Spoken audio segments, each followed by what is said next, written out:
Eric Aaron Lizer. I got a mustache now. PTSD. Mommy issues. Daddy issues. And this is the Evening Muse. Lots changed since the last time we spoke. I'm up in Portland. I'm divorced. I'm making big moves. At least I'm trying. And I thought it was right that we did a little check-in to talk about it. Is that okay? Is that okay?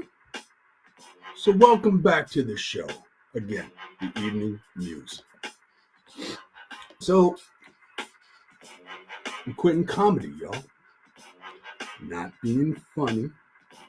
Not writing. But stand-up specifically. It's because I respect the craft. And if you want to do it, I think you got to devote the time to hit the mics and write and be about your funny. Fact is, I'm a fairly serious-minded person. So when this whole latest war broke out in Israel and Palestine, and I knew I was booked to do a show in a synagogue, I thought it was right that I talked about it. That didn't go over well at all. And I bombed hard, epically so. And since I did, I thought, why don't I share it with all of you? Here it is. So today, I figured we'd go through it, and especially since everyone likes to, pick a side and ignore the nuance of everything, we can talk about what I wrote that made me quit stand-up. Is that okay? Good. So today's episode is going to be funny business. The Israel-Palestine conflict, or why I decided to quit stand-up comedy. Let's get into it. First and foremost, for those of you who are coming back to the show, thank you guys. It's been a while. I appreciate all of you. For those of you who are new here, it's pretty straightforward. Interact, leave comments. If I see your comments in the chat, I will definitely address you, and I can actually potentially even bring you into the show itself. Portland's been good. It's interesting. It's snowing outside right now. Very different than SoCal. I like it. I like it a lot. I like the people. I like the culture. It's kind of nice. It's nice. But since I did do 20 minutes, okay, here's a little more backstory beforehand, okay? So I would say perhaps, close to the beginning of last year, I was asked by a synagogue to put together a show. 3 comics, approximately 20, 25, 30 minutes each. So I got David Rosenberg to open up, do crowd work, bring the funny. I got Jackie Gold to close, do a lot. Brooklyn Jewish woman, really bring in the crowd with her too. And I figured, because there's a lot of serious shit going on, I was going to be the meat in the sandwich. I was going to truth bomb and talk about some things, or at least how I see them. And was hoping that would kind of, be a fully well-rounded show. I was even writing for the host. So he's going in, he's introducing us in between, talking about like, oh, okay, this guy is, doesn't necessarily represent the views of the synagogue. I'm writing jokes at my own expense, which, by the way, even though I am not going to be doing stand-up anymore, I'm not going to be hitting these mics and whatnot, for those of you who are about the life, I'm still available to punch up your material if you so choose. Get at me. Anyways, I did my stuff, and I was right until the very last minute. That probably wasn't the best idea either. I hadn't worked on it. I hadn't been trimming the fat. I hadn't fully fleshed out the unfunny. And it just didn't go over well. Plus, the crowd was an older crowd. It wasn't necessarily a stand-up crowd either. And my timing probably was fairly terrible.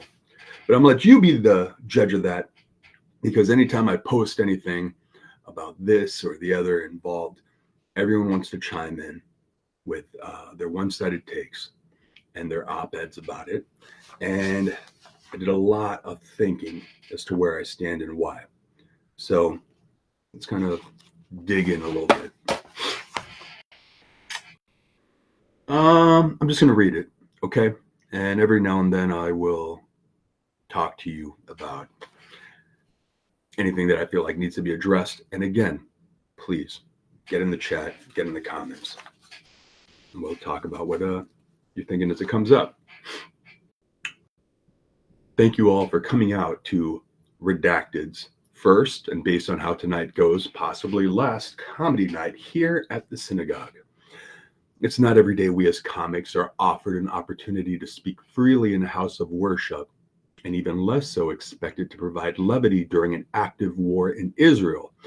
No, this is not a regular show. However, conflict in the Holy Land does feel semi-annual. I, for one, have family in Israel. My eldest sister, brother-in-law, and 3 nieces, all under the age of 6, reside in Efrat. And I have no idea where that is. I do know that I've mixed feelings regarding the prevailing stance of Israel's government. Clearly, a nation has a right to defend its citizens, especially when surrounded by seemingly ideological enemies. But knowing a 2, 4, and 6-year-old are already in line for active duty is a hard pill to swallow. That's a lot of pressure to put on a toddler. If you told me I was going to be enlisted at some point without knowing the circumstances of the times, I'd likely need a diaper too. But tonight, we find the strength to laugh. This is largely our people's way. Humor in the face of adversity. Humor as a way to cope. Humor is a means of finding joy in the midst of pain. This is but one of our gifts. And though undeniably Jewish, it speaks to the resolve of the human spirit when it is inevitably confronted with its role in the divine comedy. You can already see this shit's not very funny. Problem, not great when you're doing a stand-up set, not to just come with a funny bang, bang, bang, bang, bang, bang, bang. Yeah. That's why I say I feel like I've always been more of a humorist. For those of you who have known me for a long time, you know that I wanted to do film. That was always kind of the goal, screenwriting. I'd rather put lines into other characters' mouths that are more charismatic than I am. And it wasn't until I ran into or met Barry Katz where he kind of pushed me into doing more stand-up. And I did for a while because he said that's how you have to get seen and known and out there, and it's the easiest, cheapest way. It's the cheapest way. But, it was never really quite my bag. Anyways, let's keep it moving, okay? You'll have to forgive me. Sometimes I like to dig myself into a hole with an audience right off the bat just to see if I can win you back. It's a little game I like to play called Daddy Didn't Hug Me Enough. Still, likely a better game than Daddy Hugged Me Too Much. It's important to keep perspective. And this chair squeak, you guys hear that?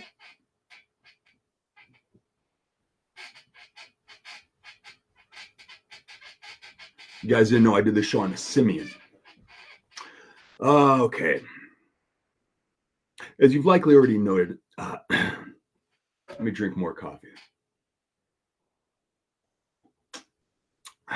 As you've likely already noticed, a portion of my set tonight has yet to be committed to memory, or in language more appropriate to our setting, it is written. That's because despite the fact my father's side of the family is Hasidic, and my grandparents were fixtures at Wilshire Boulevard Temple for over 50 years. If you don't know Wilshire Boulevard Temple, it's like a super old standing Reform temple in the middle of downtown LA. Shame on you for not knowing that. I never felt I had the right to speak on matters of Judaism because my mother, a Costa Rican immigrant, for all intents and purposes, was still a Rosicrucian when I was born. For those of you who don't know, Rosicrucian is Christian mysticism. And for those of you who don't know what that is, she was a Goyim. And for those of you on the broadcast who don't know what a goyim is, it's a non-Jew. And for those of you, okay, that's enough of a Russian listening. Therefore, by rabbinic law, or at least as conveyed to me by my stepmother and the rabbi at their Chabad, I am no Jew. This is the thing, the mother's bloodline. So, wild bit of denomination, demarcation. And I don't think the Reform actually hold that same viewpoint. If you are doing the deeds and the acts, they'll consider you a convert. But it's weird that you can just be born from your mother's side. They don't give a damn about the daddy. Okay? Take that, patriarchy. Blah, blah, blah. My Reformed grandfather, however, disagreed and would always make sure to remind me that I was Jewish. I can vividly recall multiple occasions when he would stare me in my eyes over breakfast and say, "You know you're Jewish, right?" And I'd say, "Yes, Grandpa." And then he'd say, "Good, then pass the bacon." That's a Jewish story too. An American Jew. One page down. My grandpa fought in World War II and loved his identity as a Jew. He would fight and argue with anyone that might consider questioning his legitimacy as a part of the tribe because he didn't adhere to the 613 mitzvot. For those of you playing at home, there supposedly aren't just 10 commandments for us to obsess over. There are 613. To add insult to injury, this viewpoint was confirmed and established by such classical sages as one Rabbi Eliezer ben Yossi the Galilean, a great man who might well be my family's namesake. Lizer, Eliezer, Ellis Island, butchering our fucking last names. We'll get to that later. Anyways, if you are part of the tribe, Passover, when you're talking about Rabbi Elazar and Eliezer and all those guys, I think that's us.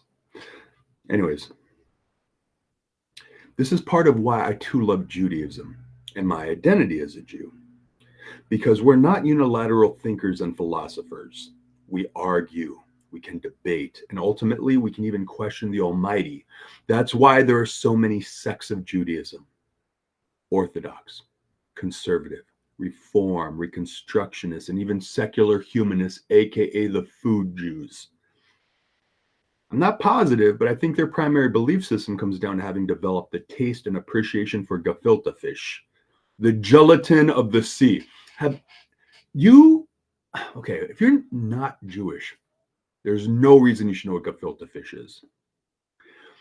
Think minced fish, cold and squished into a ball that's then maybe pickled in a brine. And if that's not already nasty enough, instead of using it as like maybe a slice or a spread on a cracker, we just bust that shit out on Passover and put it on a plate and cut into it like it's a fucking meatloaf and eat it cold. And that's how you know you're Jewish. If you like that, done. It's not bad. It's disgusting. Anyways, I also take solace in the knowledge that the deeply pious Orthodox men and women in Brooklyn, New York, and the surrounding boroughs are painstakingly observing kosher law, while the very water they drink and bake their challah with is swimming with copepods. For those unaware, copepods are a microscopic crustacean similar to krill shrimp, and they're why New York's bagels, pizza, and baked goods taste so damn good. This is the Divine Comedy. It's a cosmic joke.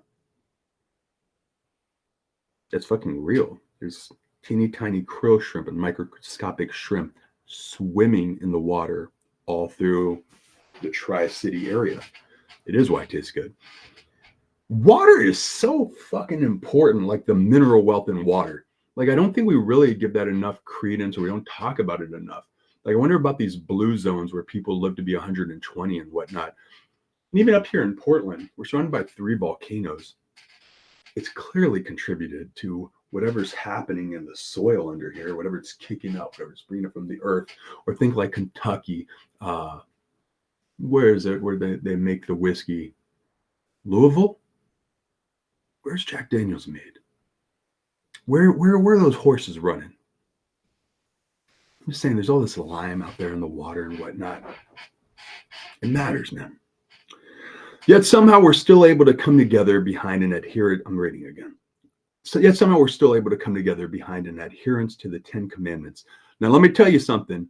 You ever want to watch a crowd go dead on you? Bring up the 10 Commandments. I'm sure there's a way to do it, but I'm not Mel Brooks. And if I was doing film, I think it'd be better because I'd have you trapped in your seats. Yet somehow we're still able to come together behind an adherence to the 10 Commandments. Well, the 10 Commandments in a long history of war, oppression, subjugation, starvation, humiliation, death, destruction, and a cultural intolerance that only speaks to the way the global community views Israel's treatment of the Palestinian people. They didn't love that. The other day, I saw a post on Instagram from the World Health Organization calling for a ceasefire in Gaza. I clearly had no idea geopolitics were in their purview. I've also seen posts up here from the Democratic Socialists of America, Portland chapter, and it's purely, calling for a ceasefire, which is understandable. It just doesn't speak to the fact that if there was a ceasefire, the cycle of violence will be ceaseless. They can never cease fire. So once again, we Jews, an unprotected minority, though white passing, in part, find ourselves a target of hate around the world by all types of people who likely don't know a single one of us personally. Therefore, it's important to both address who we are and consider why we're often despised. For instance, I don't know who came up with the whole God's chosen people slogan, but there really should have been a deeper discussion about branding. Not to mention the beards. It's bad enough we didn't just go with mustaches. Bing! At least then our women could have gotten involved. But the fact we're not supposed to shave the hair off the sides of our face. Come on. Now, I don't know about all of you, but I grow my facial hair to just under the bags of my eyes. I'm literally all wolfman and forehead in the face if I don't do my due diligence. So let's talk about shaving for a second. When I shave, literally, like I said, the hair is here. This shit will get bushier here. I get a little bit of this here. It's real. It's fucking real fuzzy like. Do you guys shave like that? Is that a Jewish thing? I feel like might be. Is that Eastern European thing? Is that just unfortunate genetics thing? Then it is written that if a man is bald on the top of his head, he is clean. In which case, with the beard, you look like you put your head on upside down.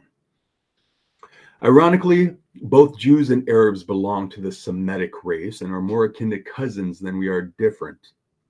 Sure, the Jewish people were scattered around the world and subsequently had their genes mixed with the people of that region or their oppressors, but fundamentally, both our groups are God-fearing, hummus-loving, hairy people. We should be discovering our sexuality together at pool parties with horribly clogged drains, not killing each other. We could be slathering our falafels in tahini together, working up the phlegm to properly pronounce each other's names. Personally, I'm a fan of the diaspora. Diaspora? Ah, that word gets me, man. Diaspora.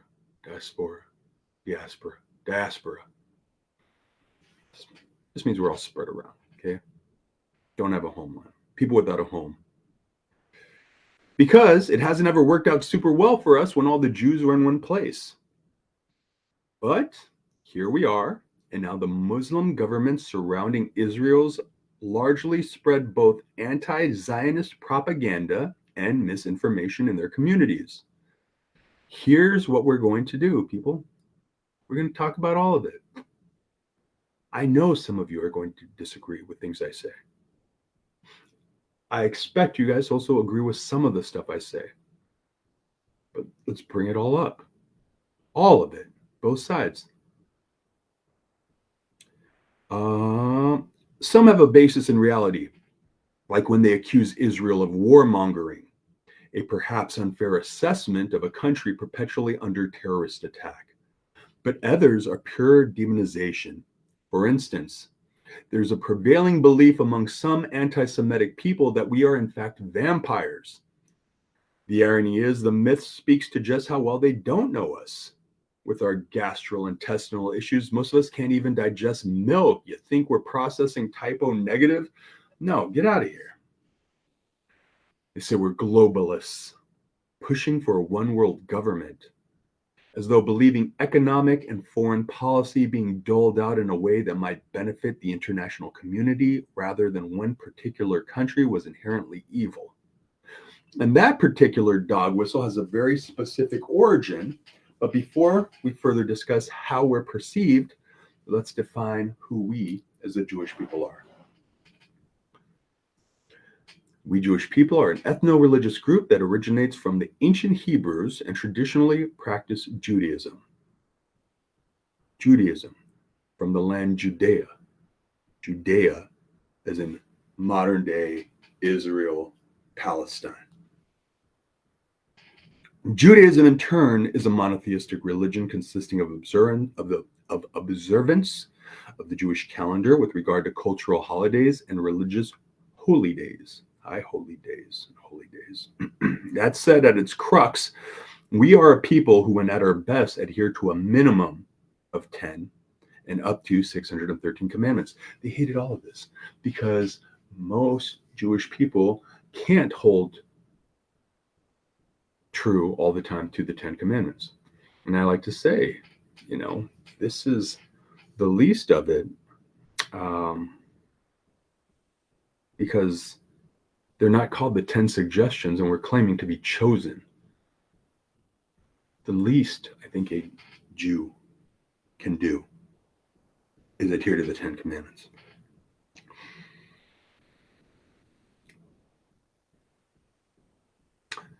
So let's get into them one by one. Commandment number 1, thou shalt have no other gods before me. Seems pretty straightforward. If we're acknowledging a creator of the universe and a roadmap with which to find favor and avoid unnecessary hardship and sorrow, yeah, let's do that. 2, thou shalt not make unto thee any graven images. Again, deal. Let's not make any idols that attempt to define or embody the creator of the universe. Sounds good to me. 3, thou shalt not take the name of thy Lord thy God in vain. Okay, now it's starting to feel a little needy, but we're going to go with it because, again, creator of the universe, but I'm just saying maybe God could have gone with a commandment against slavery here, or rape, pedophilia. There were options, but all right, no slander. Got it. 4, remember the Sabbath day and keep it holy. I love everything about the Sabbath. A day committed to rest, prayer, and family. You kidding me? I love the ritualism of lighting Shabbat candles. I love the prayers over the wine and challah before it's dabbed in salt. I love praying after washing my hands and then remaining silent until the first bite of bread. But my absolute favorite part is that it's a mitzvah to give your wife orgasms on that day. Oh, that's my type of Judaism right there, boy. But believe you me, I'm going to do my part to remain observant and then doubly so with the lone nap afterwards. It's a big differentiation between Judaism and Catholicism. I can tell you that after being married to one. 5, honor your father and mother. Your parents were the potters of your physical form. We're literally composed of a commingling of their DNA, which is both disgusting and miraculous all at once. Then the creator of the universe sparked a soul within the vessel. That's incredible. The odds against life anywhere in the universe seem astronomical. So with that perspective alone, it behooves us to look past the fact your parents may well be horrible people. annoying, ignorant, narcissistic, judgmental, self-righteous people, perhaps with halitosis and unruly body hair. Regardless, they're your parents and God put them in your life to learn something, okay? 6, thou shalt not kill. I'm sorry, I've got questions.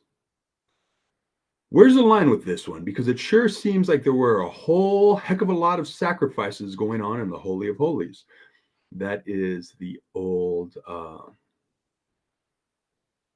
our big synagogue, what we're working towards creating a third, because the first two have been created or have been destroyed. Again, in Judea, Israel, our temples were destroyed. I want to say the first one was destroyed by, was it the Babylonians? Someone can fact check me. I know the second was destroyed by the Greeks. Or was the second destroyed by the Romans and the first by the Greeks? It's not my fault. They killed all the good ones, or else I would have known this. And I'm sure someone out there can fill it in the chat, or will just like tear me apart for not knowing. Anyways, we want to build this temple, our third temple to God. And inside is a holy of holy, and they're just full on sacrificing cows and stuff to God in there. Part of it, but thou shalt not kill. Anyways, why not the cows and chickens? Why not fish or insects or trees? And don't even get me started on the whole murder versus killing debate, because the commandment doesn't say thou shalt not murder. Frankly, kosher killing seems barbaric, whether it be the bleeding out of an animal while it dangles upside down, or spinning a live chicken around by its head like a lasso until its head pops off to watch its body run for shelter until the brain dies. That's me. And if we're being totally honest, I'm also of the mind that the world's a better place in large part because we can't hear the apples scream. 7, thou shalt not commit adultery. I get it. The relationship with your spouse, unlike that with your parents, was hopefully by choice. Maybe not. Maybe you're an oops marriage. But the fact remains, you shouldn't cheat on your significant other because it's hurtful, and you likely wouldn't want them doing that to you unless you're weird. Now, if you're weird, then hopefully you found yourself another weirdo and you can hash it out. Who can do what, where, when, and how. That's not adultery. That's wealthy people, Florida, and most of the valley. 8, thou shalt not steal.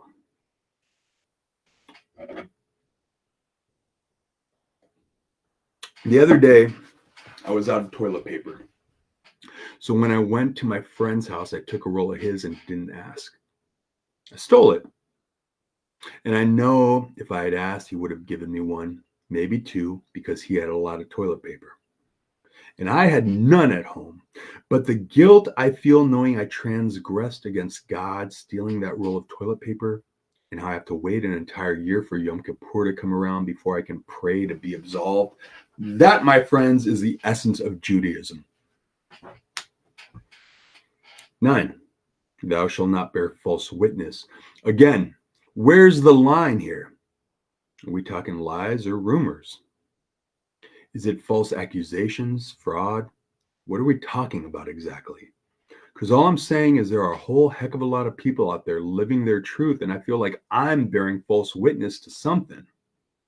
However, maybe it's my judgmental interpretation of their choice that's me bearing false witness.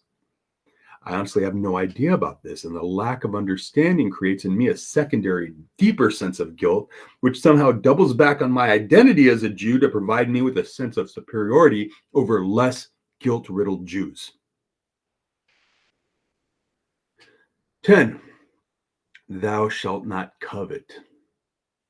Well, now we got a real problem, because the entirety of what Western society is built upon is fundamentally rooted in either someone having something you want, or if you're lucky, you having something someone else wants. Then once you work out the whole buying, selling, or trade aspect of things, it can really go off the rails, and we're back dealing with manipulation and subjugation and enticing people with what it is you got. And that's a lot of what outside is like all the time. So not great. But we're a Christian nation, right? None of this is really funny. Now, as an entire show, the rest were funny. But this, I don't know. I think I might be undiagnosed autistic. And back in the 80s, I think they just used to beat it out of you, beat the misbehavior out of you. You know? Yeah. Anyways. So how did we get here? And why are we viewed as the bad guys? Sure, did we foster power in the music industry, then cultivate the portrayal of Black artists in a way that may have done damage to their collective consciousness of their community? Maybe. Or could it be upon the creation of the Jewish state by the United Nations, we should have been more considerate of the fact the land was occupied by the Palestinian people before we resettled in the region? Is it the belief that Jews in positions of power are hoarding wealth amongst themselves, or that the Black Hebrew Israelites are the true Jewish people? Which, by the way, hey, Black Hebrew Israelites, way to not pipe up once when they're hating on the Jewish people. Or maybe you're just hoping they'd wipe out the ones that are out here now, so you guys can usurp the role. So much going on, man. The fact is, it's all of those things and more. Hollywood, anyone? But the biggest lie that's taken root against us is the one about us killing Jesus. Now, I don't know a lot about Jesus, but I do know a lot about the X-Men. And if I've learned anything from 30 plus years of comic books, is that if Jesus had superpowers, the masses would have both feared and hated him. And why wouldn't a super Jew have developed powers back in those days? There were barely any distractions from religious observation aside from the one show, the constellations. And even that was a 12-year cycle. So let's say you have a couple kids or take on a second job hoarding the sheep or whatnot, and all of a sudden you're totally lost. So yeah, I can see Jesus being the Ubermensch, spirit in the flesh, the one true Messiah. A man so consumed with his Jewish faith that he effortlessly observed all 613 mitzvot, thus imbuing him with the power to turn water into wine, multiplying fish out of thin air, healing the blind, walking on water, etc., etc. Just like a savant, like an Asperger's Jew. Why not? What I don't believe is that we would gather into a mob to murder him in the same manner the Romans had been murdering all the other enemies of the state. Which brings me full circle to my initial hypothesis. We Jews aren't history's greatest villains. Sure, we can be annoying. What do you expect from a people whose primary characteristic is a love and affinity for reading? That's right. Our defining attribute above all else is that we're nerds. But in that ability, we can discover truth. So let's examine history. In the Greco-Roman era, both Greeks and Romans viewed themselves as superior races with their pantheon of gods and affinity for physical beauty, thus carnal pleasure, philosophy, and man-boy loving. What the fuck? Let me reread that sentence. In the Greco-Roman era, both Greeks and Romans viewed themselves as superior races with their pantheon of gods and affinity for physical beauty, carnal pleasure, philosophy, and man-boy loving. Better. We Jews were thus seen as a direct challenge to the basis of their cultures and labeled barbarians. They loved pork. Have you tried this stuff? It's fucking delicious. And viewed our customs as a personal affront and ultimate arrogance. The Roman Empire ruled with brutality, feeding offending cultures like us, Muslims, and other strangers in their land to lions, and theater to entertain the masses, or as theater. I don't know why I can't read anymore. It's because I know what I'm about to get into, and it's about to fucking get way, way worse.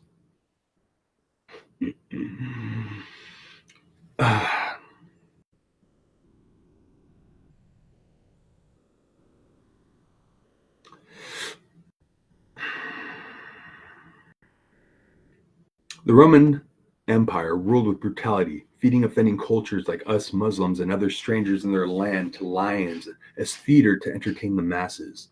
And though originating with the Assyrians and Babylonians, then systematically utilized by the Persians, it was Alexander the Great who brought crucifixion across the Mediterranean and into Rome circa 3 BCE, or before Christ if you're nasty. So here comes Jesus, walking around in his sandals, talking to the common man about the virtues of obedience to the Old Testament, and doing it with flair. Oh, you know, Emperor Augustus wasn't going to tolerate having the prevailing customs and his authority challenged by a lowly Jew like Jesus. No way. So what do?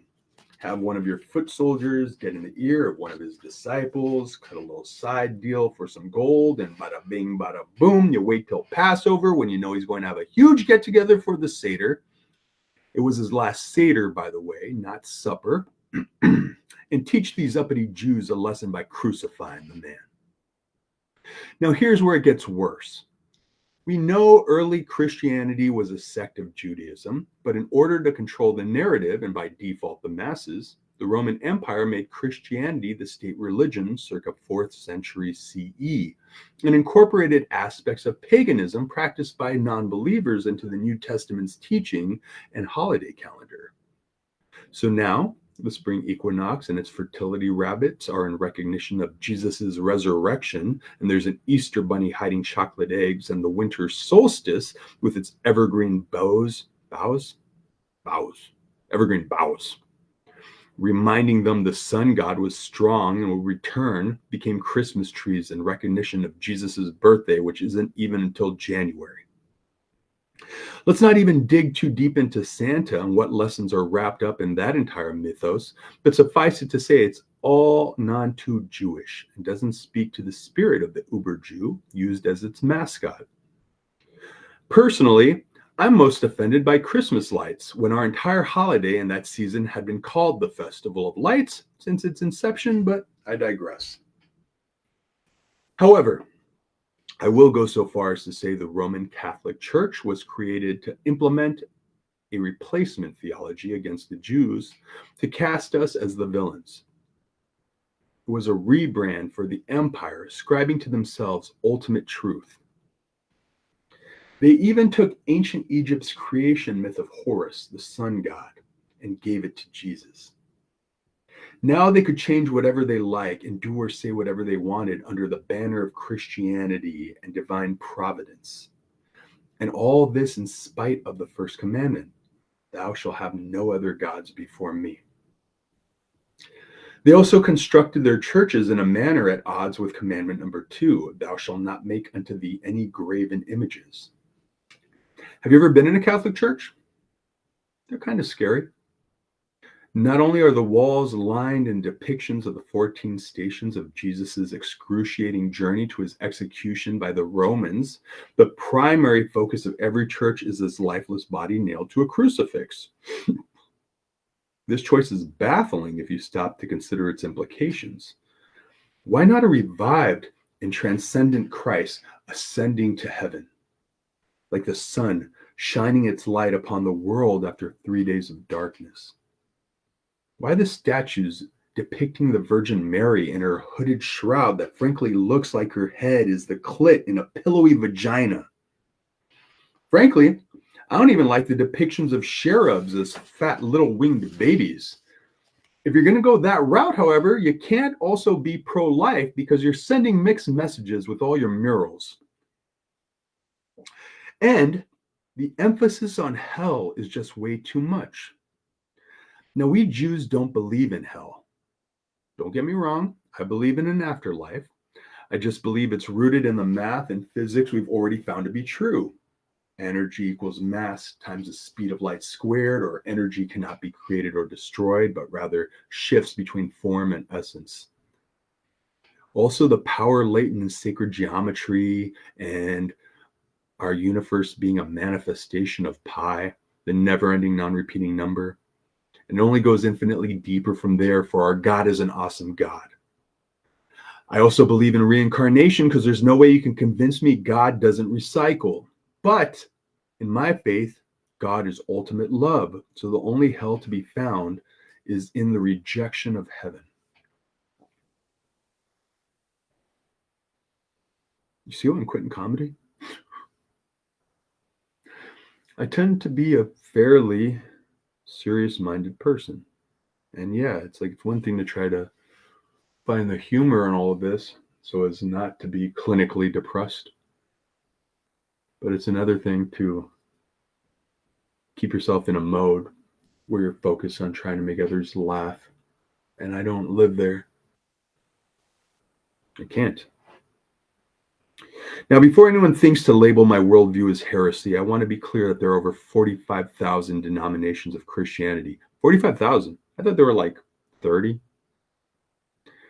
That expanded out of the initial conception of the Roman Catholic Church. And the primary reason it's still as prevalent as it is today was because of the Crusades spreading Christianity across the globe at the end of a sword. So I guess the whole thou shalt not kill commandment was out of the window too. Anyways, it makes me question all of the doctrines, not reject them outright, but view them with a critical lens. For instance, Revelations. The final book of the New Testament speaks against the ills of a one world government. So you have to allow yourself the freedom to question who would have been threatened by creating a power structure that prevents any one nation from hoarding all the world's wealth and controlling its resources. And why would that be tacked on in the final pages to remain fresh in their believers' minds? But now let's fast forward to more modern days and see where this might makes right mentality has led us. Firstly, the descendants of the Romans, modern day Italians, have developed into self-congratulatory eomaniacal maniacs. And why wouldn't they? They're beautiful people who make what's arguably some of, if not the most delicious food in the world, lovingly crafted with herbs, fruits, and vegetables stolen from the rest of the world. And let's not spend too much time considering why they're so attractive. This is part of why I think we're taught to keep kosher. Because once you start combining dairy with meat in your recipes, the food becomes so incredible, clouds your mind into accepting genocides and all sorts of other atrocities, as long as there's the promise of a never-ending supply of sausages, fettuccine alfredo, lasagna, soup, salad, and breadsticks.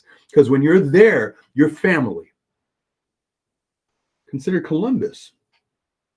The man set sail for India to pilfer spices, accidentally ran into the Americas, claimed an already inhabited continent as an Italian discovery, and still have the gall to call the natives Indians because they were brown. And we printed that in our books throughout our history as a nation, painting him as a hero. Fast forward a little more, and we start to see the early values and means of survival fostered in early 19th century New York. Ellis Island, 18 Shubity-Doo. Lady Liberty standing as a beacon to the new world for all the immigrants to come and start their new lives. And they came.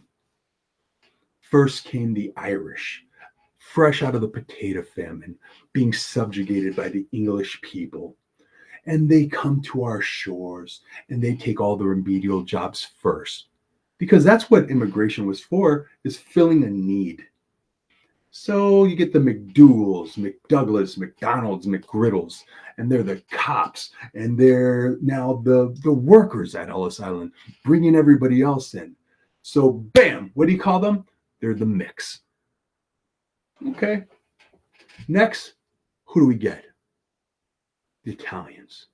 And they start coming in, and they're showing up without any papers. So who are the mix going to call these guys? These guys don't have any papers. They're without papers. Bam, they're the WAPs. Separating them too. We got mix. We got WAPs.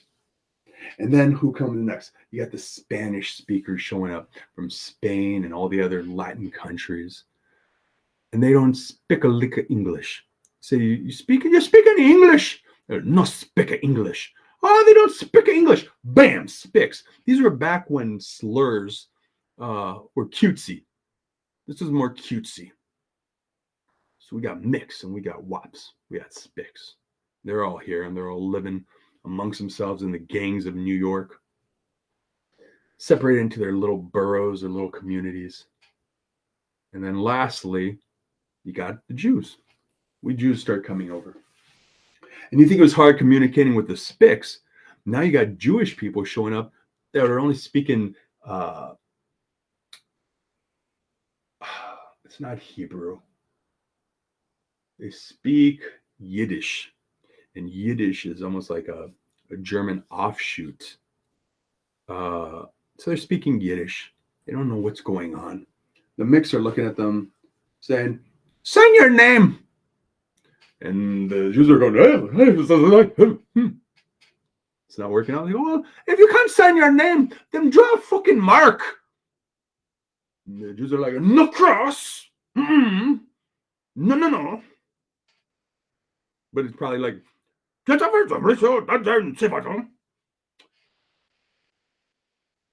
they weren't going to draw an X thinking they're being asked to convert to Christianity. Instead, they said, "Well, if you're not going to draw a fucking mark, then draw a circle." Dudes go, a kegel, kegel, kegel. And the Micks go, yeah, fucking keikel. Hence, keikel, keikel. Boom. The Jews became the redacted. But there's a word in there. And these are just the birth of slurs and separation into groups. Just fucking words, man. Meanwhile, back at the ranch, fascism took root in Italy, ushering in a new era of strongman leadership where eventually Mussolini joined forces with Hitler, Mao, Stalin in an attempt to create a new world order. Yet you don't hear too much about Italy's involvement in World War II for what I can only assume again is the food. People. They call marinara gravy when it's in fact a sauce composed of smushed up South American fruit on top of some Chinese noodles. Okay? I'm just saying it's fucking good, but let's be real about what we're looking at here. And the entire time, the Vatican remained silent on the Holocaust. And worse, they stole riches from the Jews that were being slaughtered. More recently, they crowned a former Nazi youth pope. And that man looked like Emperor Palpatine, the only person in the Star Wars universe Darth Vader feared. Now, I'll be honest. When I was growing up, I used to tell people I was Italian. It was easier to lie than to explain I was actually half Jewish and half Costa Rican. This was pre-Jurassic Park, so nobody knew about Costa Rica yet. I got tired of explaining that no, I didn't say Puerto Rico. Plus, Lizzarelli had a nice ring to it, and the romanticization,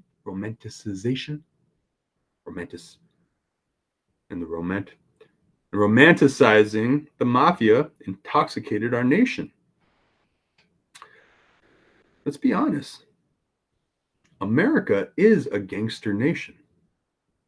We always have been. We like to say we have Christian values, but the homeless rate alone proves that that's not the case. No, what we are is a nation whose elite look to the achievements of the Roman Empire with admiration and cast us Jews as the villains. Fortunately, in a world gone bad, being the villain is good.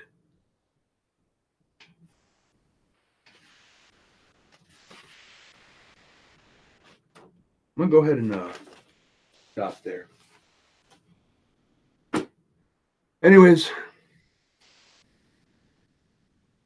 for those of you who tuned into any of this, I appreciate it. I appreciate all of you. I'm going to be doing more of these. Next episode will be on love. But I need to get a lot out of my head. And it helps. It helps me to talk some of this stuff out. Now, that was a little more painful than what I see coming. But I just thought some of you might want to hear the entirety of my thoughts on the Israel-Palestine conflict. and more. And there's a lot in there. I mean, I may have read more of a manifesto than a set list, but good stuff to come. All right, and hopefully these things just keep getting better. I haven't done one of these since my divorce was really in the works last summer. So we're talking about at least 7 months. So yeah, I knew this was going to be a little shaky, a little rusty, but I promise to get back on the horse and focus on this. And for those of you that are with me for the ride, just know that I do love and appreciate you. Um, and here's to 2024 and what's to come. Okay, cheers.